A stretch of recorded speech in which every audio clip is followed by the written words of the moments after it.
Hey, what's up, guys? Today I'm gonna be doing a little bit of poetry reading. Uh, this is not going to be, honestly, very good content for most of my viewers. Most of you guys who are watching me because of the SAT, because you're studying for the SAT. John Ashbery is a very, very, very difficult poet to read if you're trying to read it like any normal person.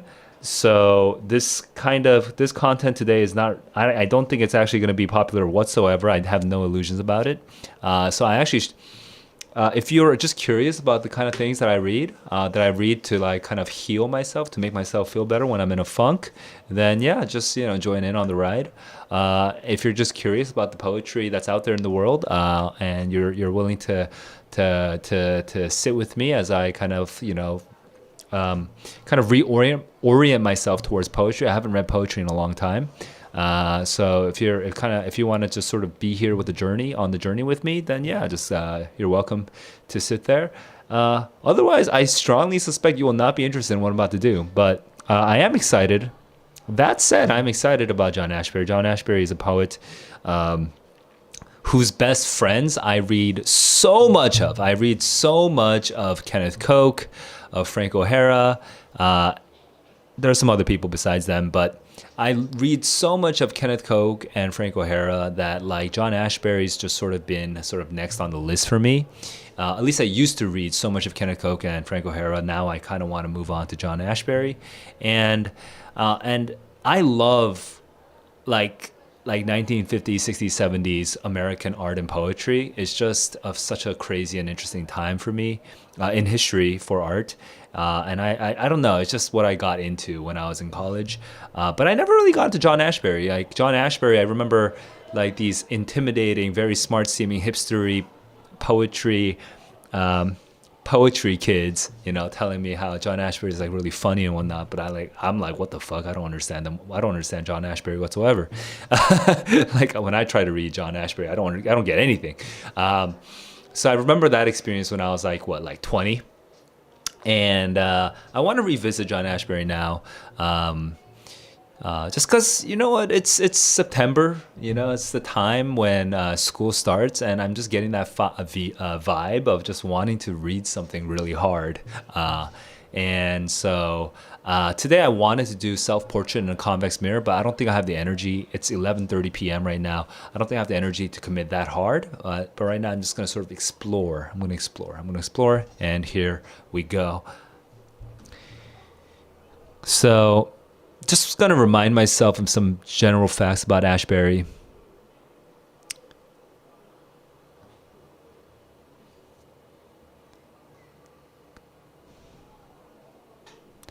John Ashbery influenced so many people. I guess I'll check out the Wikipedia articles. What's this? Where does this come from?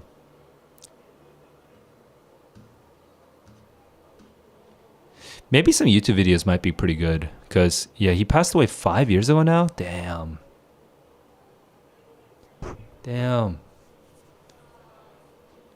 Actually, PBS, I feel like this might be pretty good. Let me try this. Finally tonight, we take time. Wow, it's not the face I was expecting. I'm going to put some earphones in.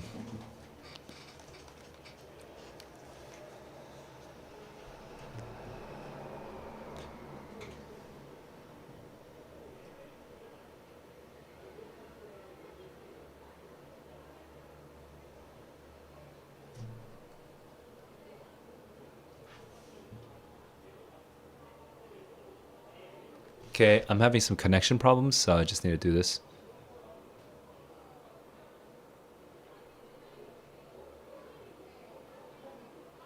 Okay, I think it should work now.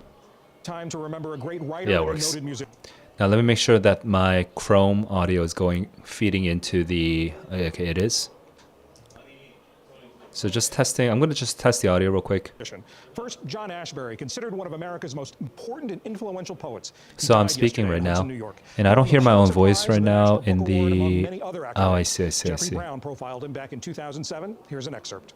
Okay, I think that works For much though. of his life, John Ashbery has been a walker in the city. I used to have a little recording device I took around with me so I could Let me just do a quick monitor check. record those. And Okay, yeah, my voice is definitely louder than the words, YouTube. phrases, and sounds he collected just, often ended up in his poetry, a body of work that has led him to be Okay, considered one of the nation's So I most think we're good to important go. writers of the last Here we go. half-century.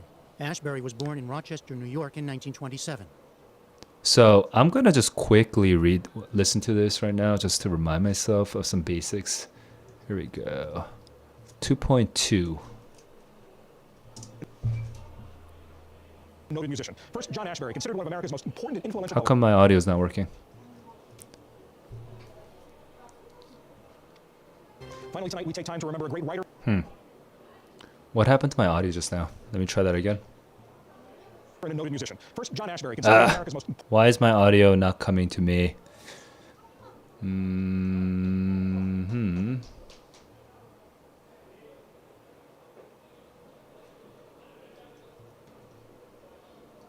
Finally, tonight we take time to remember a great writer and a noted musician. So First, John annoying. Ashbery, It was just considered one of working like America's 5 seconds ago.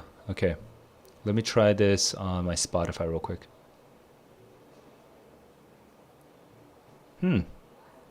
Weird. most influential poets. He died yesterday. My audio is just not working at all. Give me a sec, guys.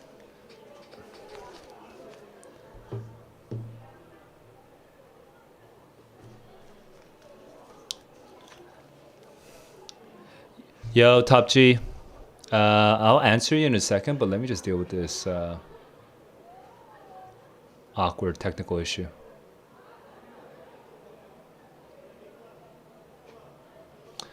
So annoying. Is there some other way of dealing with this? Guys, I need to get my AirPods.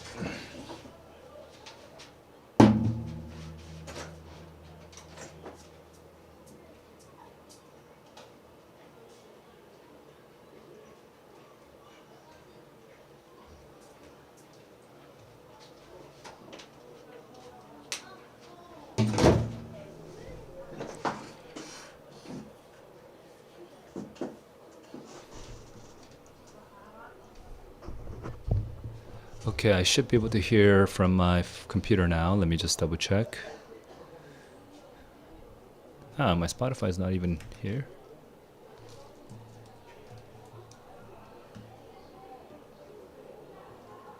I'll just deal with that later. Okay. Yesterday in Hudson, New York. All right, it works.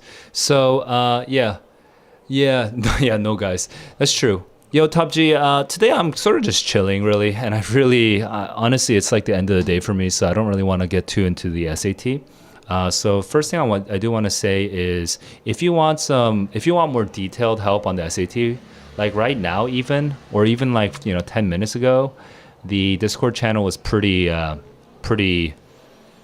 busy, pretty active. So like you can definitely jump into the Discord channel, ask questions. Lots of helpful people, lots of helpful students. People who are really genuinely trying to help.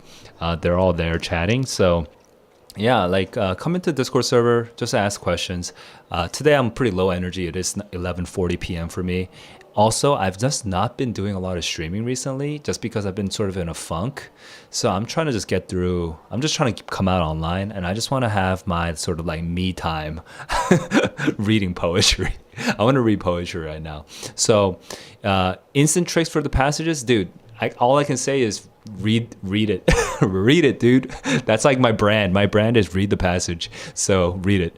And yeah, it's good to see that there's other people here. It looks like the YouTube the calculation, it's not calculating correctly. But welcome to the stream, guys, Bora and Martin. There's like at least 4 people in this stream right now, and it says on my page, on my screen, it says there's only 2 people. But anyway, well, that's just technical issues, I guess. Right now, I'm gonna get into Alexandrina. What's up? YMK, what's up? Yeah, so I think thanks for thanks for understanding. I'm just trying to get myself into the rhythm. Now, John Ashbery, by the way, I don't know if you guys heard the earlier bit, but I love the poetry of Kenneth Koch. I love the poetry of Frank O'Hara. They are both friends from the 1950s and 60s. They were very active on the New York poetry scene, poetry and art scene, and John Ashbery was also best friends with them. I just never really got into John Ashbery.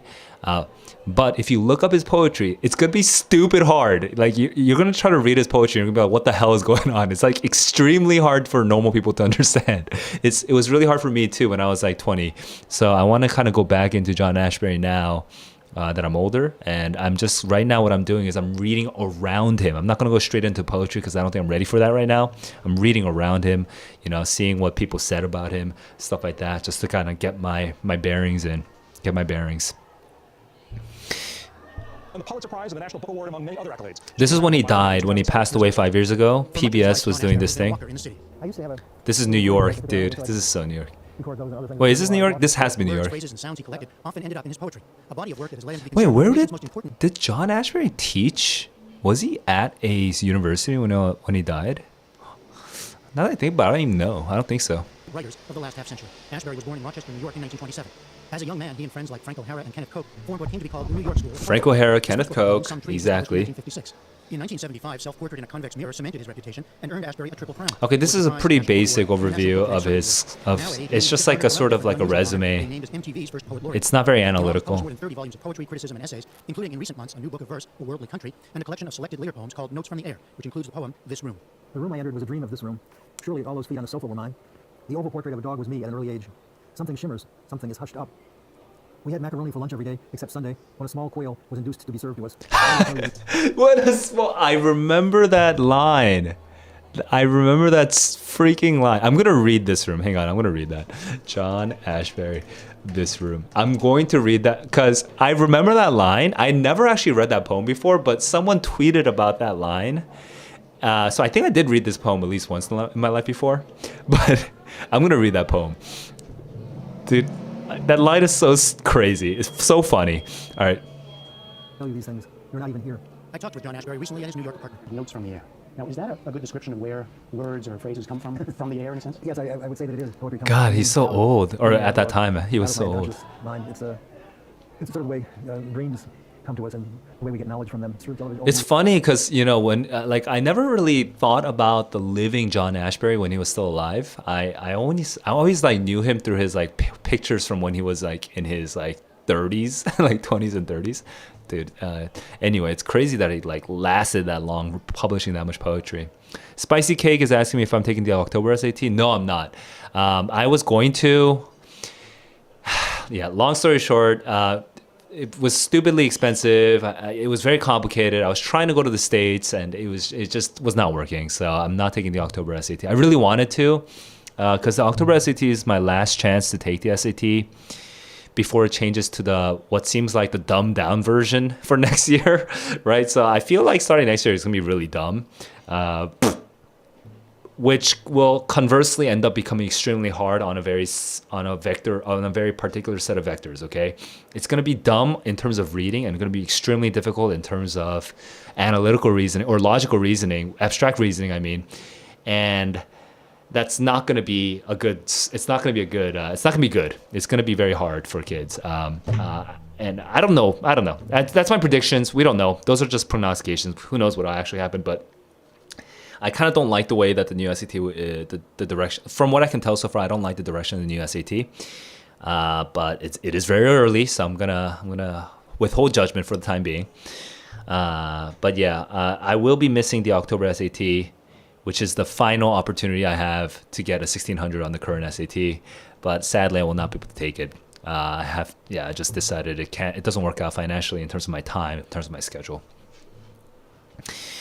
Yeah, I don't know if they're trying to compete with this. I mean, but they're always trying to compete with the ACT to some extent because it's there. But yeah, I think my one sentence summary of what I think they're trying to do is they're trying to operationalize. But I'm not going to unpack what I mean by that. Just because I think it's just too boring to explain at this time. I'll make a dedicated stream or a dedicated video for the new SAT, my predictions for the new SAT. But yeah, for now, I just feel like they're operationalizing. And I think they're optimizing for internal efficiency rather than for actual student not diagnostic. What's the word? Like assessment. I think the assessment is going to get worse, and I think their internal efficiency is going to get better. And I'm not sure that's the right call. Anyway, that's just my quick 2 cents on that. Old movies which I've come to, or out of my unconscious mind. It's sort of the way dreams come to us and the way we get. So John Ashbery and dreams has always been a thing.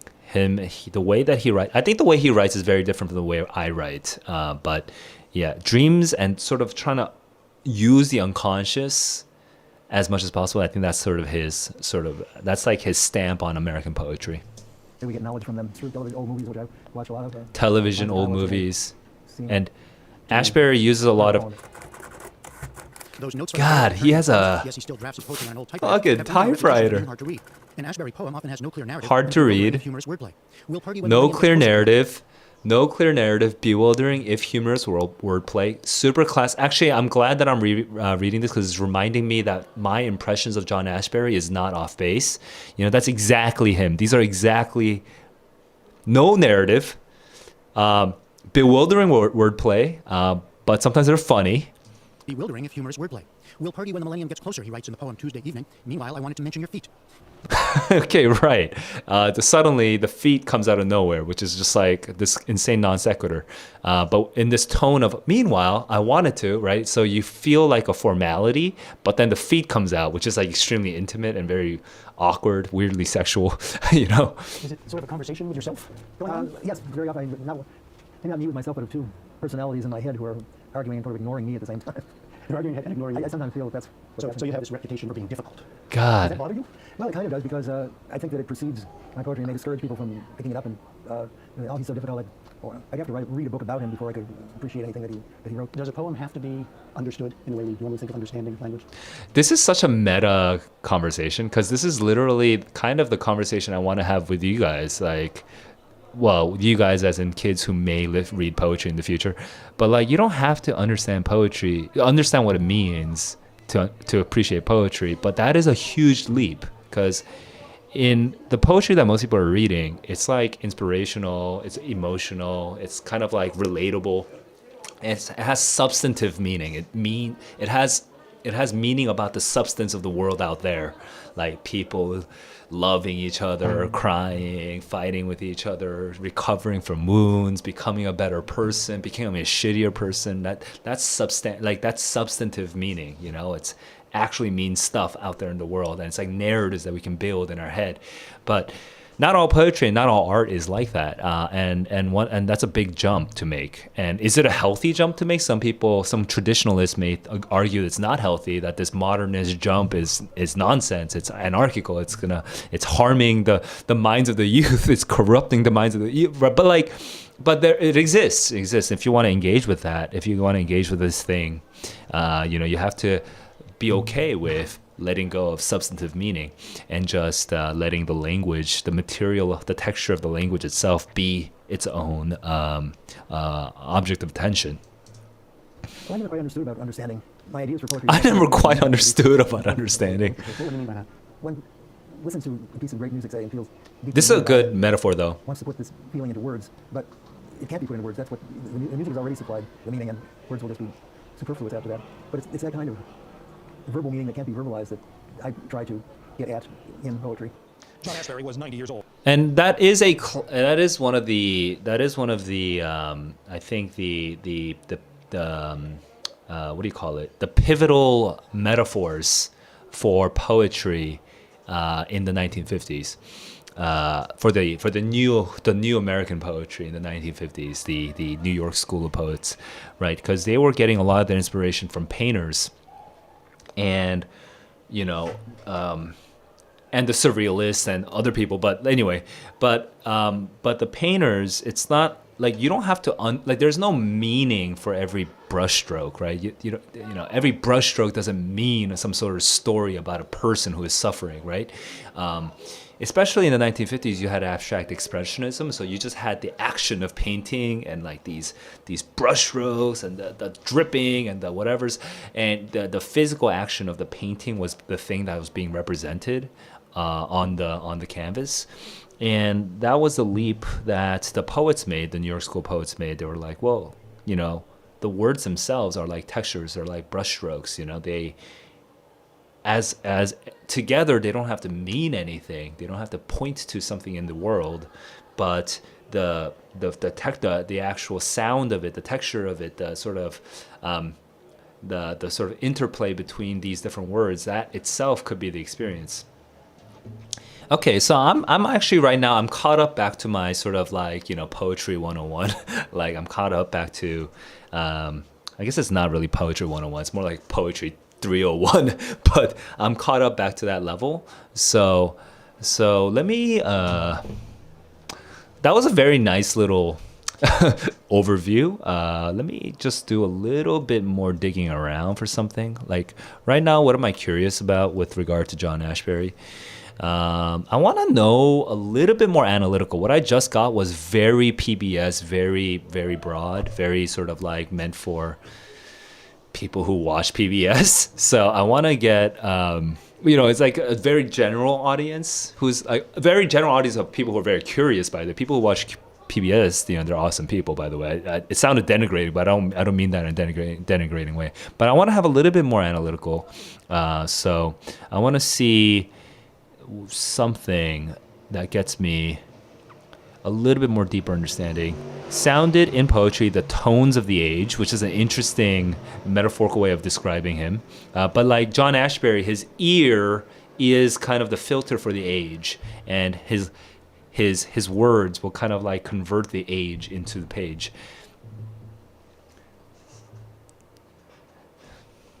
A larger, more diverse vocabulary. A great model versus incomprehensible.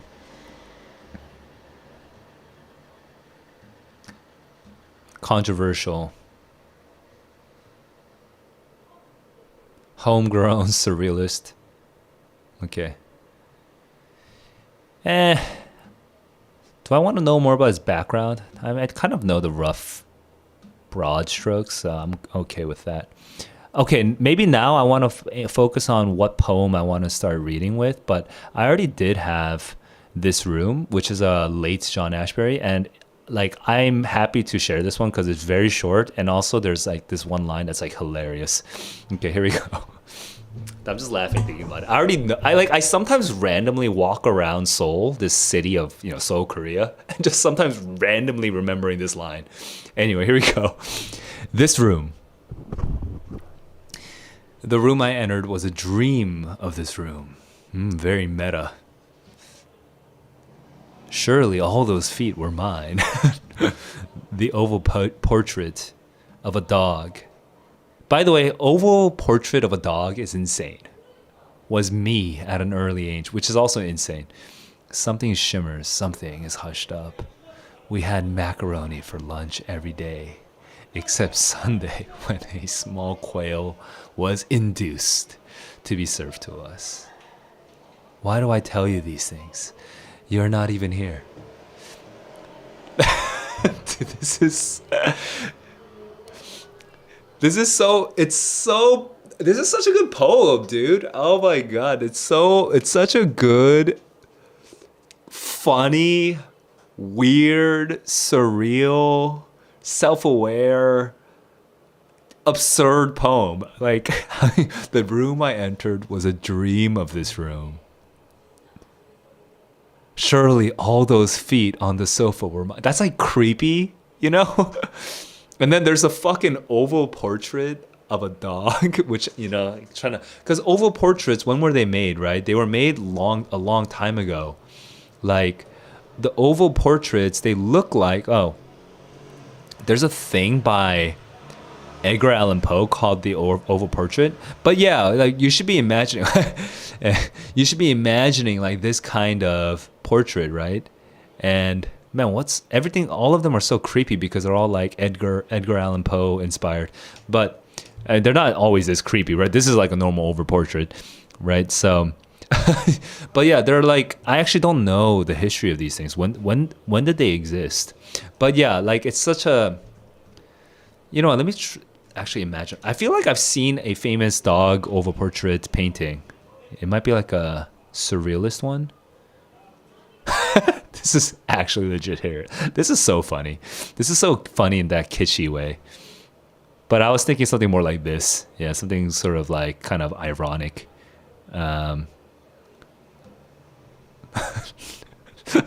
What? This is so endearing, so cute.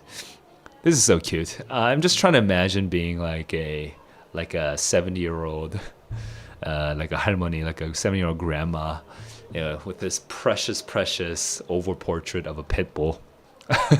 Anyway, was me at an early age. So very trippy. Something shimmers. Something's hushed up. Something like mysterious. Macaroni for lunch, which is like ridiculous every day, except Sunday when a small quail was induced to be served to us. So I don't know if you can guess which line it is that I randomly think of. Why do I tell you these things? You are not even here. This quail being induced, this is the line that I like randomly will remember just walking around the city. Like, this is such a funny line. Anyway, that is this room.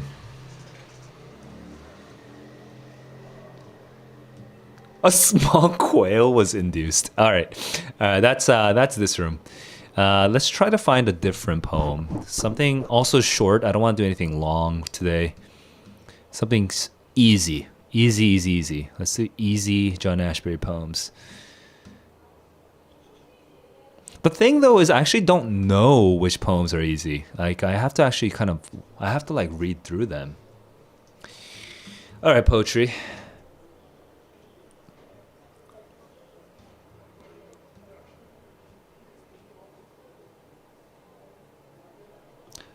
By the way, this is like a classic lore. He wins the Yale Younger Poets Prize, which is like one of the probably the most prestigious poets prize for like undergraduates, I think, at the time. And he won it, and it was judged by W.H. Auden, who is also a massive figure in poetry, in American poetry. And Auden was like, I don't understand. I didn't understand anything he said. You know what I mean? That's classic John Ashbery lore.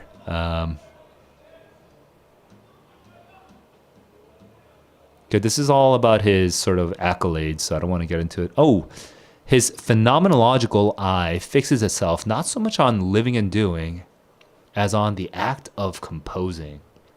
Thus, every poem becomes an ars poetica, which is very fancy language. I'm not going to get into that because I don't want to make the poetry more hard than it has to be. But basically, the idea is that the poems are about the act of writing poetry, which is whatever. Take it or leave it. God, I do love Frank O'Hara and Kenneth Cook, though. This is analytical, but it's not but there's no example lines, so I don't really want to get into this. I only want analysis with example lines.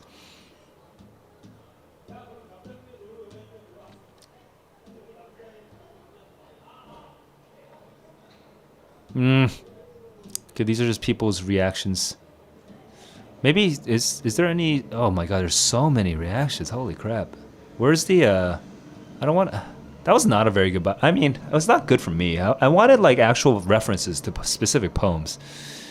See, I wish this... Now, poetry... I love Poetry Foundation because, they put out so much poetry. Holy shit. It's so useful. But, God, if only they had, like a sort by, if they had, like, a sort by most popular or something, I want to get the most popular ones because the most popular ones tend to be the easiest ones, right? So I want to start there. Ice Cream Wars, that sounds kind of easy. But you never know with these titles, man. You never know. What I'm doing right now, I'm kind of skimming for potentially poems that I've heard of before, like the Tennis Court Oath. Is this a long one, though? It's a long one. Oh, it's not that long. So the Tennis Court Oath is actually referring to the French Revolution, I think.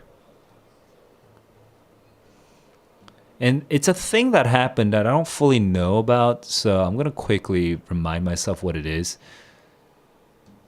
The third estate, who is which? Which is the third estate? The third estate was the commoners' estate. Is that like kind of like our House of Representatives? What is the? Oh my God, I have to read all this just to find out what they are. Hang on. Clergy and nobility and commoners had 3 different legislatures.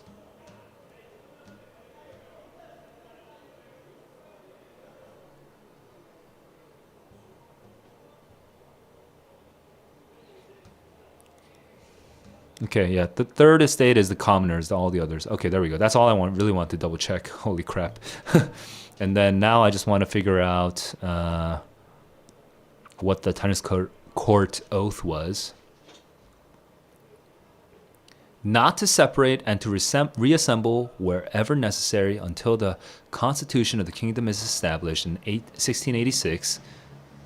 Oh, no. It's built in 1686, but this is 1789, so this must be right before the... Yeah, this is right before the French... or during the French Revolution. Revolution? What? What am I calling this? I just forgot what to call it. The American Revolution. French Revolution. French Revolution, that's the right word, right? Okay, yeah. Particular vote by number. Order by head. I see. Shot to discover they began to call themselves a National Assembly. I see. So they sort of took power. The chamber door was locked and guarded by soldiers. Feared the worst. Royal attack. So they congregated in a royal tennis court. The third estate took the oath.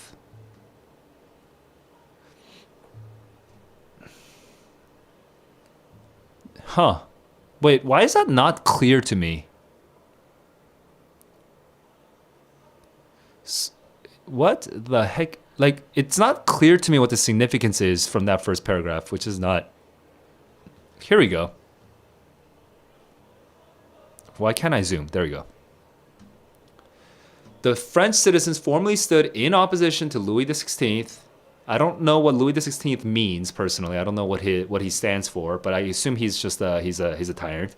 The National Assemblies refused to back down and forced the king to make concessions.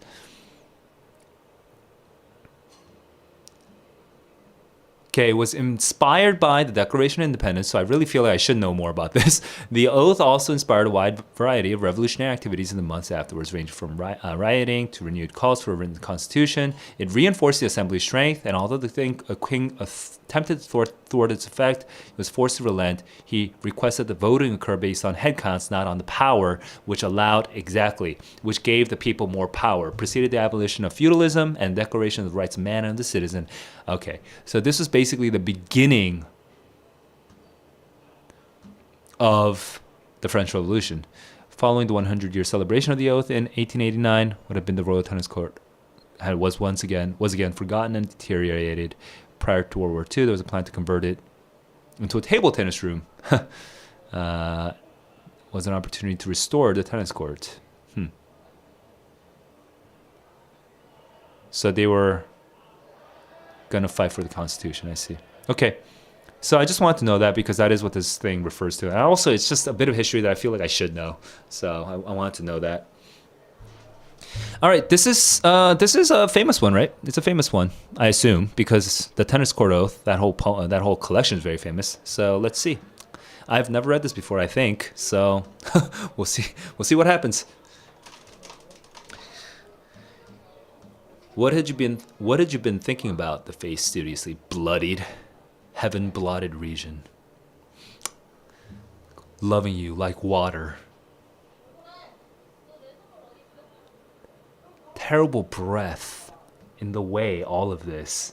So right now, grammatically, it's not linking perfectly. It's kind of like colloquial. It's kind of like kind of spoken English in a way, but like kind of interruptive. You are not elected president, yet won the race. Fog, drizzle. The coasts stammered with unintentional villages. That's kind of beautiful. The horse strains fatigued. I guess. The calls I worry. The water beetle head. So where are we, right? There's like a bloodied face. I'm loving you. We're in nature. We're in the city. We're looking at this. We're looking at the coast. We're looking at the villages. The water beetle head, reflecting all. The head is reflecting all. That's kind of an interesting idea. Then you redid. You were breathing. You were not president. You finished a race. You were breathing. I thought going down to mail this of the kettle. This person might be bloodied, right? Like there's an injury. Going down to mail this of the kettle. You jabbered as easily in the yard. You come through, but are incomparable. The lovely tent mystery. You don't want surrounded. The real you. Dance in the spring. There was clouds. Ugh.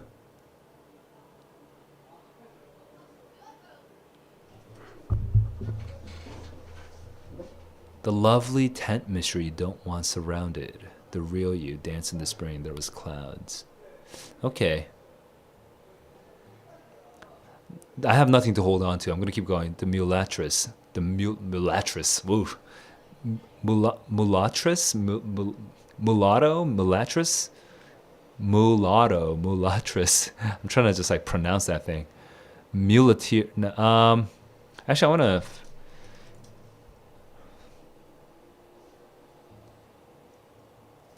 Yeah, it's a mulatto. The mulatress. Mulatress. Approached in the hall, the lettering easily visible along the edge of the Times. The hall? The lettering of the hall?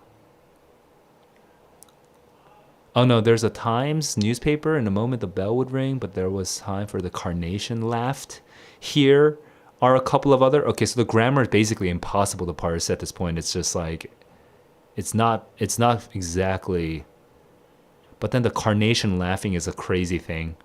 We have like a mulatress, a newspaper, a bell, a carnation, a flower, laughing, other, to one in yon house. In yon house, the Dr. Philip, carelessly, justified, blood shifted those walls, wind off the earth, had made him shrink undeniably an oboe. Now the young were there. There was candy to decide the sharp edge of the garment, which is a strange image, like a particular cry not intervening, called the dog, he's coming. He's coming with an emotion, felt it sink into peace. There was no turning back, but the end was in sight. He chose his moment to ask her in detail about her family and the others, the person. Pleaded, have more of these, not stripes on the tunic.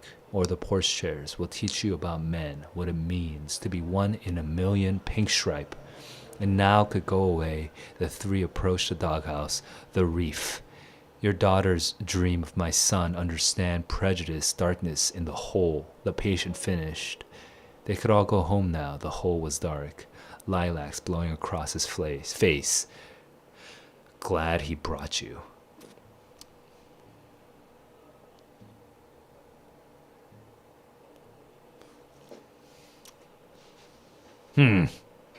I like this last line for some reason, but this is a long stretch. This is a long stretch of just not understanding anything. Like, what the hell? Like, all of that was just like nothing. But this last line, I just like.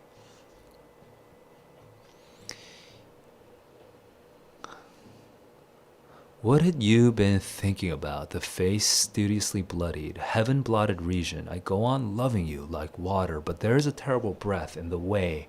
All of this. You were not elected president, yet won the race all the way through fog and drizzle. When you read it, it was sincere. We're reading something. The coast stammered with unintentional villages, which is still this very beautiful line. The horse strains, fatigued.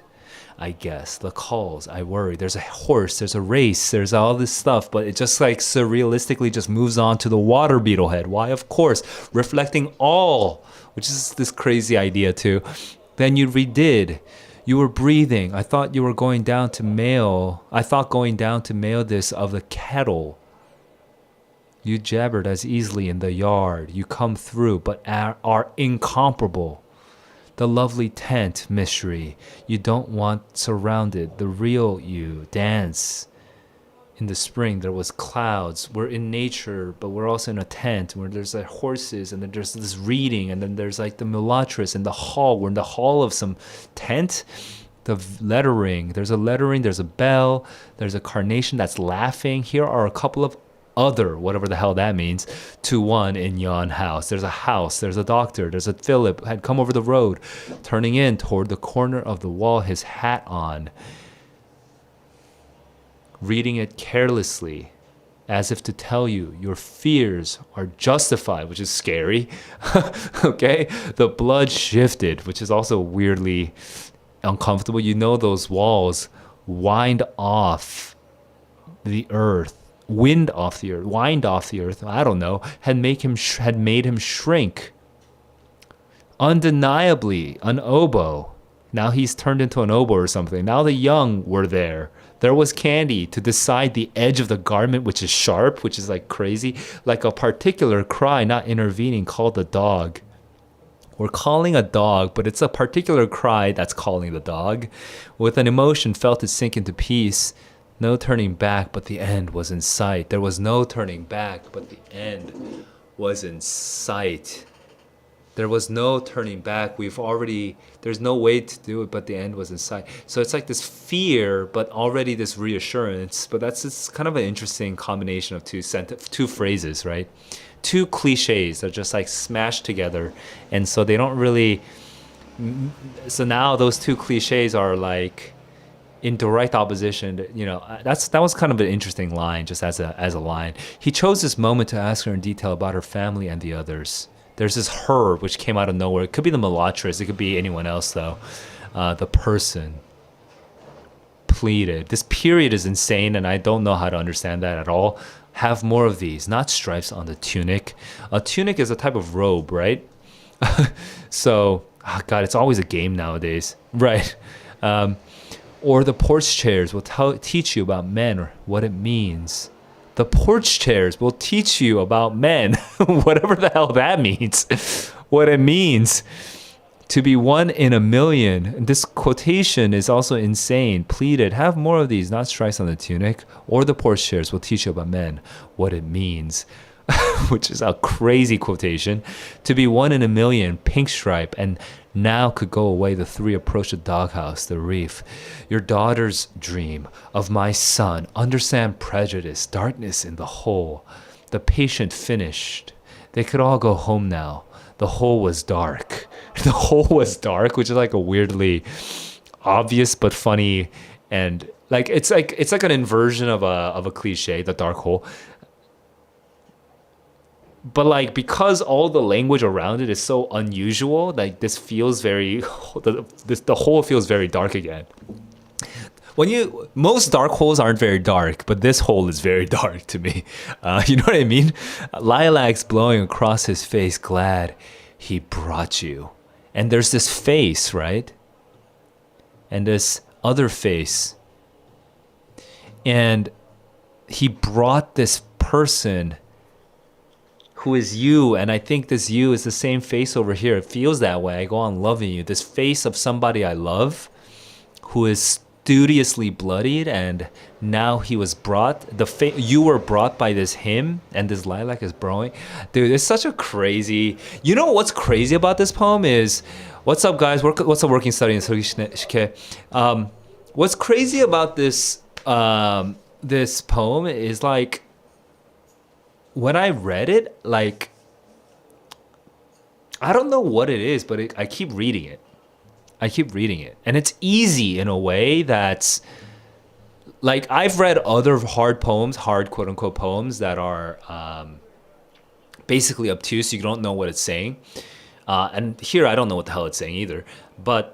But this reads very easily for some reason, and I'm not sure what that is. Like, I don't have a language to describe why it feels easy to read this, because I keep what maybe it's because it's so visual. There's so many things going on, and but then maybe there's something with the sonic quality. The one in Yon house, the doctor and Philip had come over the road, turning in toward the corner of the wall, his hat on, right? Like there's something about it that makes me keep reading it, and there's all these little things that happen that I don't understand. But then by the time I read this last line, lilacs blowing across his face, glad he brought you. Like this line for some reason feels comfortable. Did we have other? We did have other flowers. This is not the only flower. There was the not tunic. There was the carnation. Where's the carnation? The carnation that is laughing here. And then there's like this face over here, the face that's bloodied, and then the you whom we love. Right, and then there's like this thing of his face, and the lilacs are blowing. I don't know. There's something comforting about this last line. It's very it's hard for me to understand, but it's there. It's comforting. It's comforting, and like the setting that I feel is like there's like grass and water and like flowers and clouds. It's a comforting, and there's a dog, and then there's like a newspaper. And there's like diverse people. It's a interesting feeling that I get, even though there's not really a lot that I understand going on over here. That was actually more rewarding than I expected. All right, we have working study. You're working on SAT. You worked on the 35-minute for the 3-passage thing. I'm hopefully that worked for you. let me know how that went for you. 슬기시게, Rafay. Ooh. All right. Yeah, what's up, man? That was okay. That was like a nice healing. It's like if you this poem feels to me kind of like a Hayao Miyazaki. Or Miyazaki Hayao. Like for me, I get like the nature scenes. Like I get like sort of like this, except if you chop it up, and so like you get a bunch of scenes that are like 0.6 seconds long, and you're just like, it's like this frenetic sort of like thing that's going on, but it's very soft. It's sort of soft, calm, comforting tunics. But then there's just like this occasional tension with like the bloodied face and there was this other piece of tension, I don't remember it, but like that's like the vibe I get, like this sort of like, yeah, I don't know how to explain it. It's hard to explain. I can't explain it, but there's this feeling that I get from that poem. So that was actually kind of worth it. I was because that's a very hard poem, but I think that was really worth it. That was like worth trying. I want to know some other poems that are like famous, really, but I don't know John Ashbery's poems by name, so I'm just gonna jump around, I guess. But we'll see. You know what? Ice Cream Wars, I kind of feel it. It's a it's a silly name. Also, while it could be referring to how long is this poem? Let's see. Let me double check. If it's too long, I'm not gonna read it. Oh, okay, it's a one pager. So let's try this. Okay, Ice Cream Wars, which is it sounds silly. I'm thinking kids. Or I'm thinking like in the stupidly. In like an economic sense, like ice cream vendors warring with each other, that's kind of the vibe right now, just from the title. Here we go. Although I mean it, which is already passive aggressive, and project the meaning. Oh, but now we're using the word mean, as in like we're going deeper into the word mean. Project the meaning as hard as I can into its brushed metal surface. I actually want to know what brushed metal looks like, but it's I know what it looks like, but I just want to. Okay, I'm right. I was just trying to confirm what I was thinking. The metal as hard as I can. Oh, dude, I can't highlight with this. You don't see my mouse on the stream. Kind of wish I could at least indicate where I'm looking. Here, let me try this on. Let me switch to my iPad so you can at least. Wait, on my iPad, you can't really see anything either. I see. It's okay. It's better reading from the iPad anyway, so I'm going to switch to the iPad.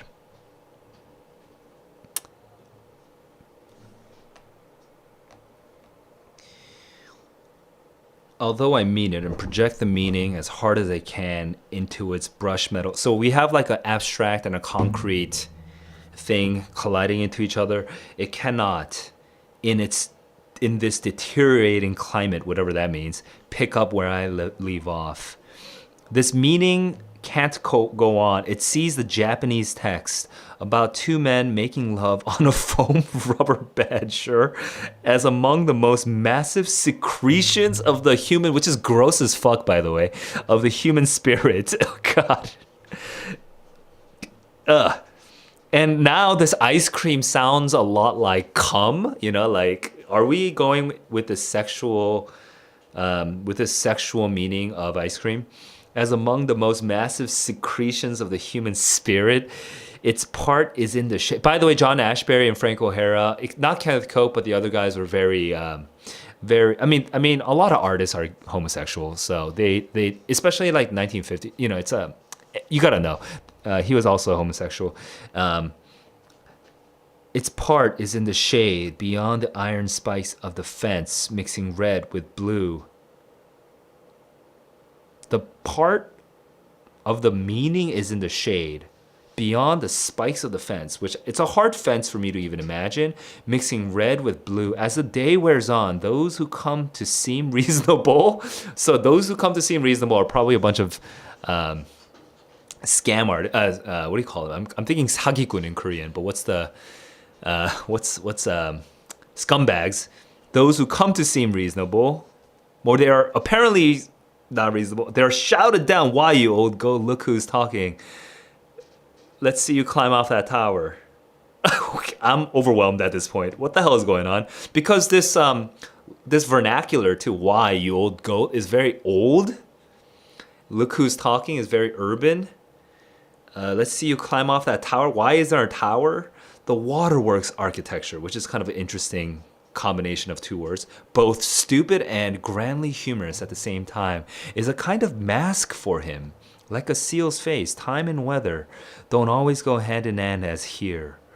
Time and weather don't always go hand in hand, but I know they know French, and time and weather, I'm sure. Actually, what's the word for weather in French? Because I'm sure. Oh, no, it's not. Okay.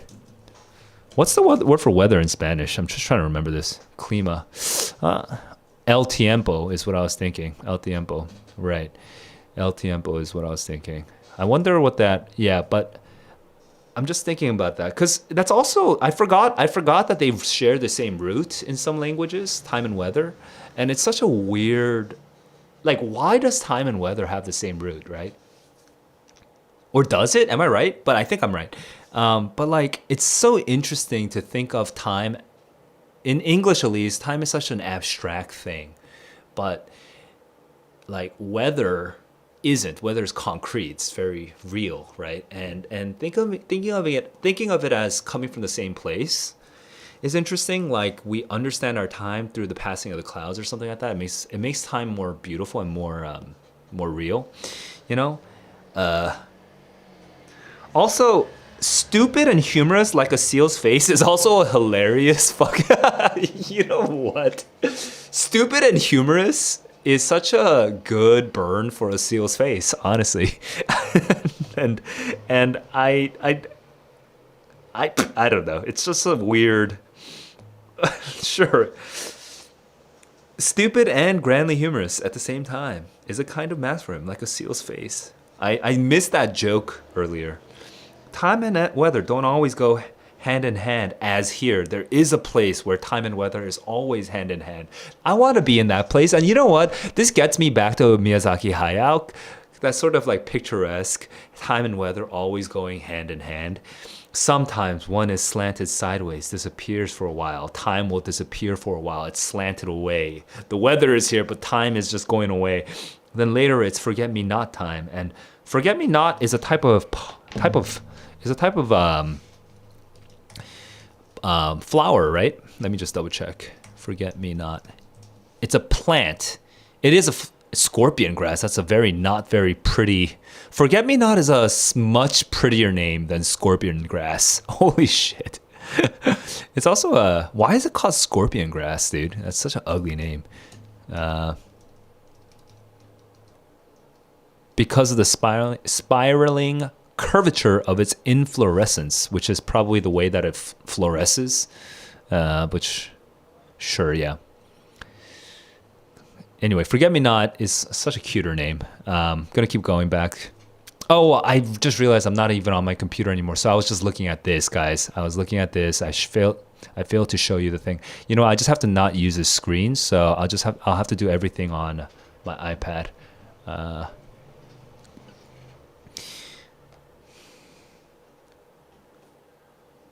Then later, it's forget-me-not time, and rapturous clouds appear above the lawn, which is funny. Because that's definitely not what I was imagining. I was not imagining a lawn. And the rose tells the old story, the Pearl of the Orient. What is the Pearl of the Orient? Oops, whoops.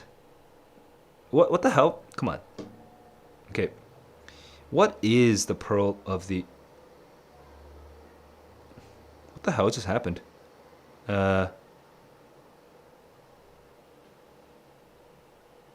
Okay. Oh, sorry. Pearl... Because this is a phrase I've heard of many times, but I don't know what it is.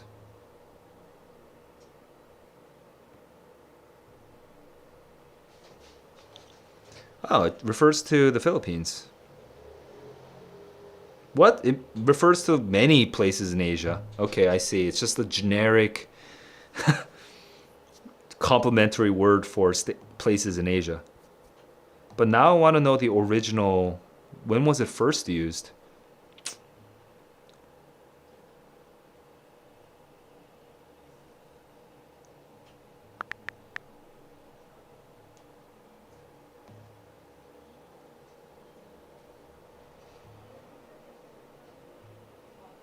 Hong Kong, for some reason by Church of Jesus Christ.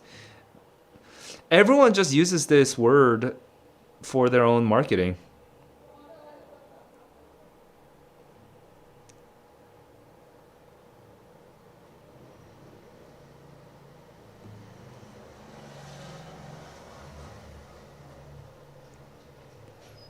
Okay, well, you know what? That's good enough. Whatever. I got enough.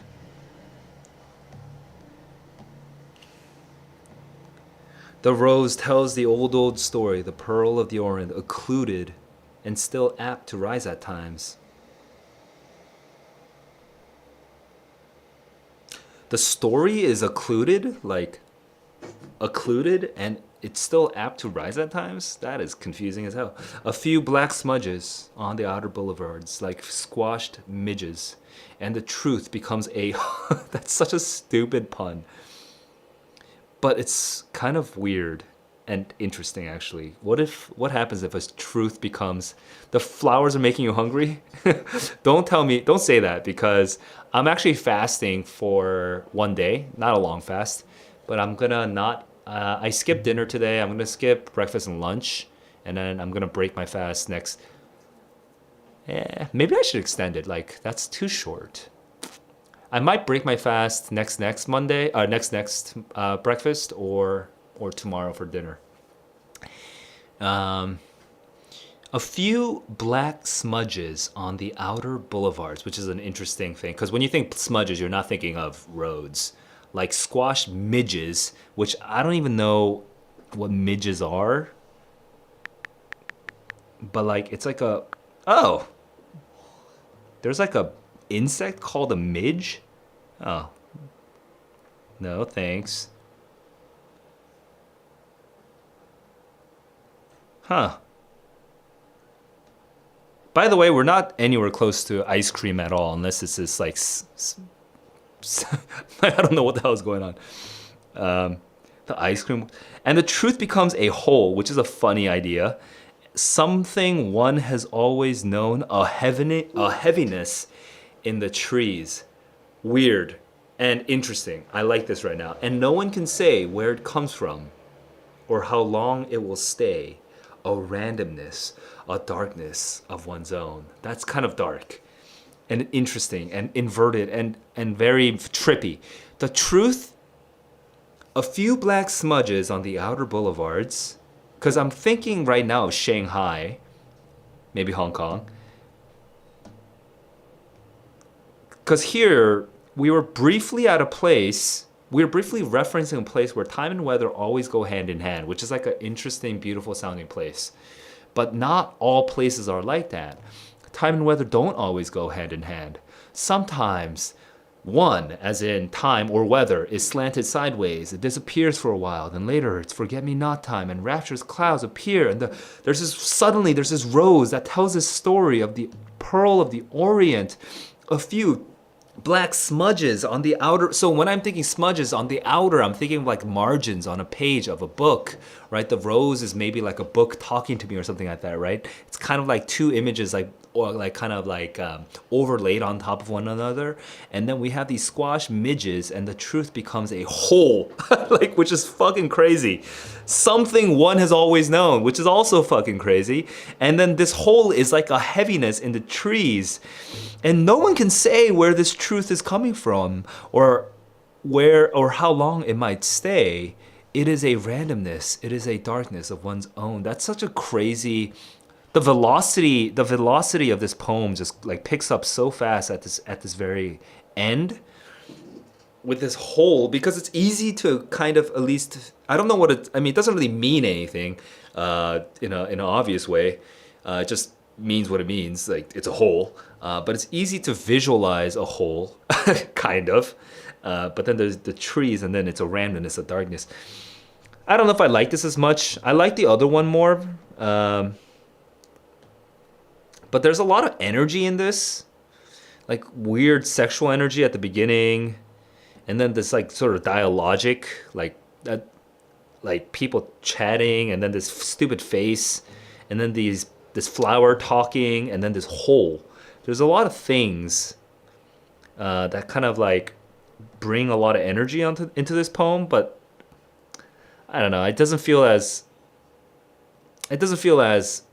hit me as hard as the previous one. I don't know what it is. You know, it'd be fun actually. It'd be fun to actually do. It'd be fun to do. What do you call it? I kind of wish I could watch. I kind of wish I could stream myself going into art museums, because if that's kind of what I'm doing right now. If I could go to like an art museum and an art gallery and sort of like react to the the paintings very loudly, you know, just like talking to myself, that would be amazing. You know, I kind of want to do that, but where could I ever do that? But like having reactions, because I sometimes when it's a place that's big enough and has few enough people that I can kind of talk a lot, I actually really enjoy going to art museums with people who are chatty. Like I like talking about what I'm watching. I don't like going to art museums and not being able to talk. You know, these galleries and not being able to talk about it, because the talking helps me like experience it more fully. And I think too, if I wasn't streaming this, if I was just reading it on my own, I think I'd be lazier about it. But talking about it is making me get really into it. So anyway, this poem was interesting.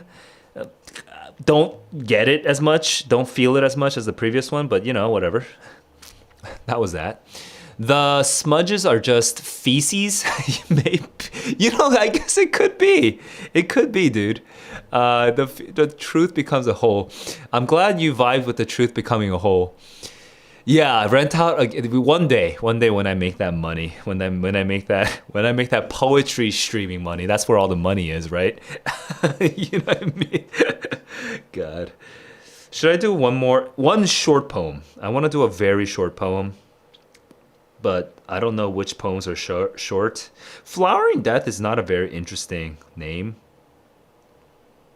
I don't like that name. I want to do an extremely short poem, like one stanza length. Fragment sounds short.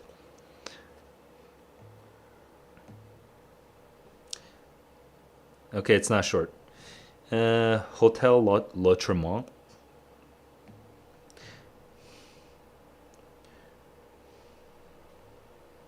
Last month. Laughing Gravy. That sounds silly. Okay. If I can't find a shorter one, I'll come back to last month.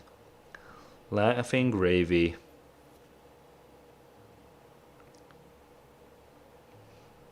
That seems pretty short. Yep, that's extremely short. Let's try this. 1997.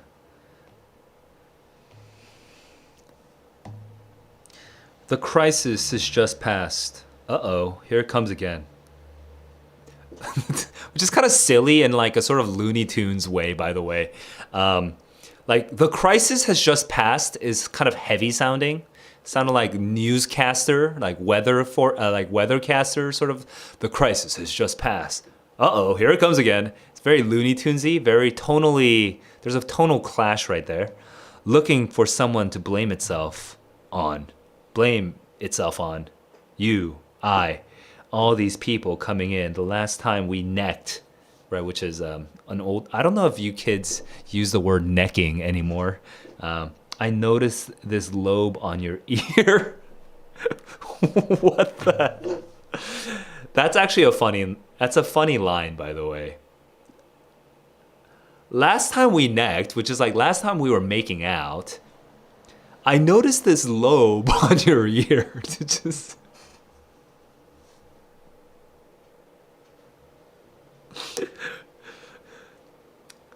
Okay. I laughed on that one. Because that, please tell me, we may begin. What the hell? All the wolves in the wolf factory paused at noon for a moment of silence. It's absurd. It's absurd. The gravy, there's no gravy. The gravy never comes out. I'm just thinking about, I feel like he just wrote this laughing to himself, doing some drugs, and he just happened to be eating something with gravy on it. And so he just called it Laughing Gravy. And it's like, the crisis has just passed. Uh-oh, here it comes again.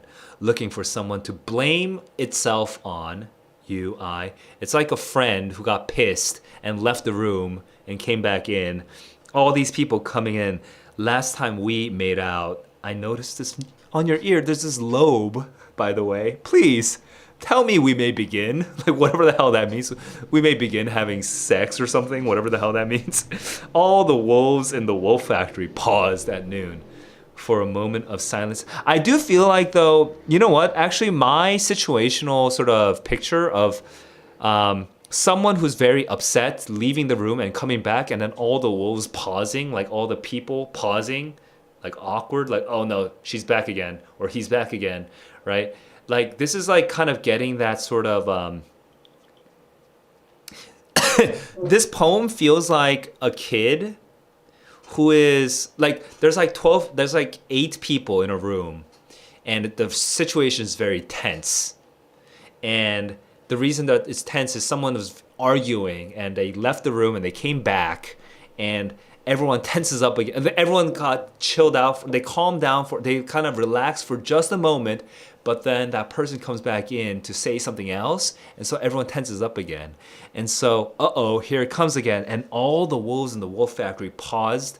But then it's at noon for a moment of silence, so I guess that doesn't really work with what I'm thinking. But it has that vibe of like tensing and relaxing and tensing and relaxing, and then in that moment there's this kid sort of like looking around, and then he's just noticing the gravy, and then noticing the ear, and then the ear, it connects to the lobe, and just Please tell me we may begin. He just wants to move on or something. I don't know. It's like this weird vibe that I'm getting of like a strange little scene of like a kid who's completely oblivious to the thing that's happening around him. That's like the vibe that I get from this poem.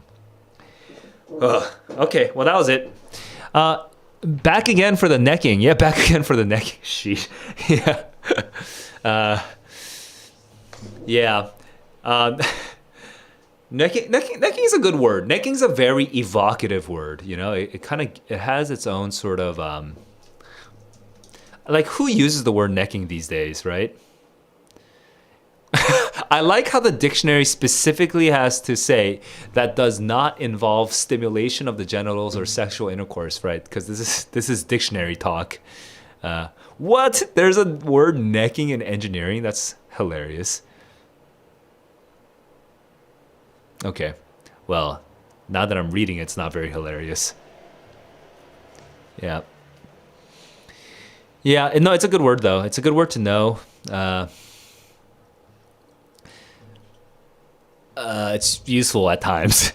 I guess whenever next time you're necking with somebody, go ahead and make sure you notice the lobe on that ear. Girl, that lobe on your ear, just fascinating. Just draws me to you closer and closer. Dude, that line was so silly. Last time we necked, I noticed this lobe on your ear. Are you okay? Like, what the... Anyway, so sometimes so that's what John Ashbery is kind of famous for, though. Like, sort of surreal, absurd, incomprehensible scenes just sort of floating by you like dreams, and then this like sudden moment of funny, like humor.